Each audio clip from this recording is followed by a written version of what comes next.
Sarah, a podcast listener, writes in with a really great question for you, Pastor John. Here it is. Pastor John, what's the difference between flattery and encouragement? We are called to encourage one another, but also not to puff one another up in pride. So how do I know which one is which? What would you say to Sarah? You could not do better after the Bible than getting a copy of Sam Crabtree's extraordinary book called Practicing Affirmation. And I love the subtitle, God-Centered Praise for People Who Are Not God. Sam mustered a battery of biblical passages and gave such a compelling argument for praising people in a God-centered way that it significantly altered how I think about this.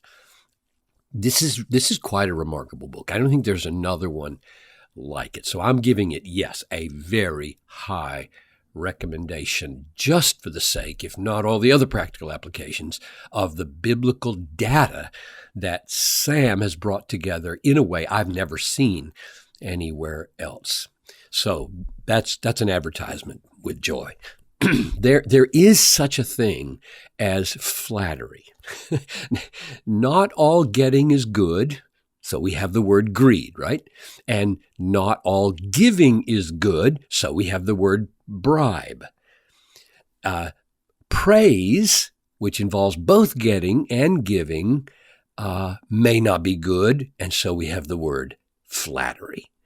The Greek word for flattery, kolakia, occurs one time in the New Testament.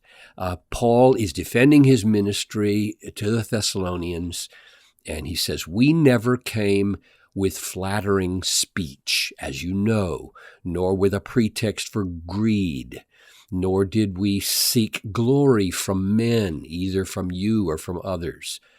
And it's, I think, more than coincidental that flattery occurs in that sentence with the word greed. In other words, I want something from you. And you're kind of getting at the heart of flattery when you think about that. The idea of flattery is present without the word in Jude 1:16, where Jude accuses certain men of admiring persons for the sake of their own advantage. That's the idea. You're admiring and you're saying nice things about somebody for the sake of your own advantage. Now, lots more is said about flattery in the Old Testament than in the New. The word flattery is built on the Hebrew word for be smooth or slippery. So a person who flatters is smoothing and caressing. The lips of an adulteress drip honey, and smoother than oil is her speech. Or that's Proverbs 5:3. Here's 7:21. With her many persuasions she entices him, and with her flattering lips she seduces him. The most general statement about flattery in its destructive effects is Proverbs 26:28. A flattering mouth works ruin. Or Proverbs 29:5. A man who flatters his neighbor is spreading a net for his steps. So the key question becomes, how can we celebrate or praise good things about another person without spreading a net for their feet or working their ruin? I think the key is to keep in mind the essential difference between good praise and bad flattery. Flattery is bad because it's calculated. It's given with a view to obtaining some advantage, Jude 1:16. Flattery may be true, it may be not true. Sometimes people think it has to do with whether it's true or not. That's not the issue. You may be saying something true about somebody and still be flattery. That's not the issue. The issue is whether it's calculated to achieve some purpose that is not rooted in the authentic, spontaneous delight that we take in the virtue we are praising. In other words, The key mark of genuine, non-flattering praise is that it's the overflow of authentic delight in what we're observing about the other person. It's the opposite of calculation. It's spontaneous. C.S. Lewis, one of my favorite quotes, he says, "We delight to praise what we enjoy because the praise not only expresses, but completes the enjoyment. It's appointed consummation." Yes, exactly right. But flattery does not flow from a sincere delight in the thing being praised. It's all external and manipulative. It's elicited out of us by some other benefit that we're hoping to get through the flattery, not by the benefit that we just got from the person's kindness or virtue or beauty or accomplishment. So flattery is a form of hypocrisy. We try to give the impression that we are being moved by a spontaneous delight in something we admire, but we're not really being moved by spontaneous admiration. We're being calculating, and we're desiring to use praise, to get something. I think the very phrase "use praise" makes me gag. Exactly. What, you're going to go to God and use praise? Ick. It's a horrible way to think, and it's pretty prevalent today. So this raises the question of whether it's appropriate to, quote, use praise as a means of bringing about behaviors in children or employees or friends. Doesn't that imply some kind of calculated use of praise for ulterior motives? And that's a tough question. I think the answer goes something like this. If the praise can still be an expression of authentic, spontaneous delight in some good that we have observed, and if our goal is that the child or the friend do more of that behavior, not for the sake of praise, but because it's intrinsically beautiful and God-honoring, then it's legitimate to hope that our praise will produce more good behavior. But in general, I think it's dangerous to think of our praise of others, including our children, in utilitarian terms. Children are going to catch on to this eventually.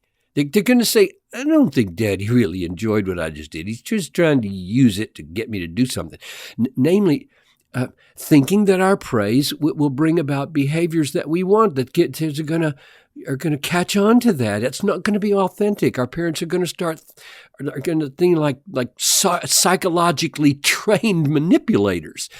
Far better to be the kind of person, the kind of parent who sees God-given virtue or God-given achievements and being so authentically stirred with admiration and joy that we spill over with praise.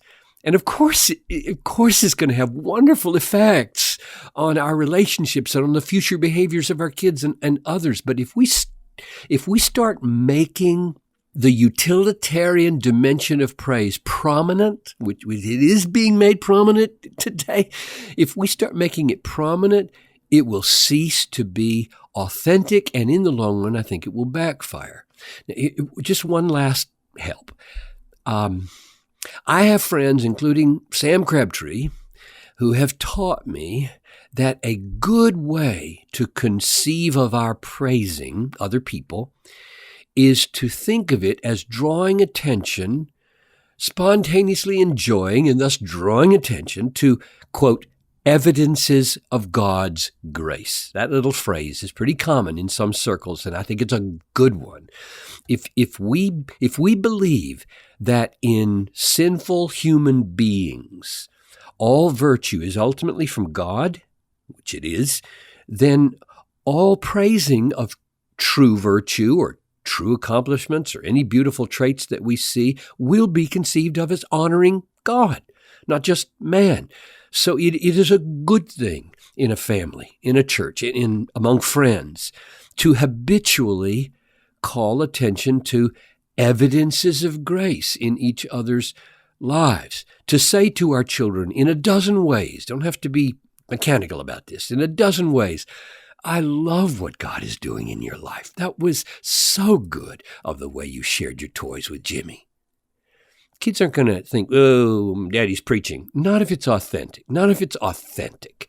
And you really feel joy in what your child just did and joy in the grace of God. But my earnest plea, last thing I'll say, my earnest plea is try to avoid utilitarian, calculated approaches which turn spontaneity into manipulation. That's the soil of flattery. Yeah, and that is an eye-opening distinction with a ton of implications for all of our relationships. Thank you, Pastor John. And Sam Crabtree's extraordinary book, again, is called Practicing Affirmation, God-Centered Praise of Those Who Are Not God. And Sam is not just a writer on this. He models God-centered praise in a very sweet way in his own life.